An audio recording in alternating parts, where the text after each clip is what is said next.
This is a passive infrared sensor which is used for motion detection. Well, this appeared in 2023 A-level ICT paper. Paper 2 Part B question number 7. This question is based on Internet of Things topics in your A-level ICT syllabus. So if you are preparing for the A-level exams, especially A-level ICT paper from 2024 and up, definitely you will need to learn this content properly. Which is why we are not only going to learn how to program these things, but also they're going to learn what are the other possible sensors that they can ask questions from.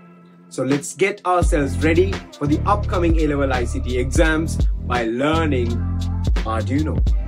See you all there in our IoT seminar, which is happening on the 2nd of November from 8:30 p.m. to 10:30 p.m. Make sure that you join the WhatsApp group for more details. See you all there.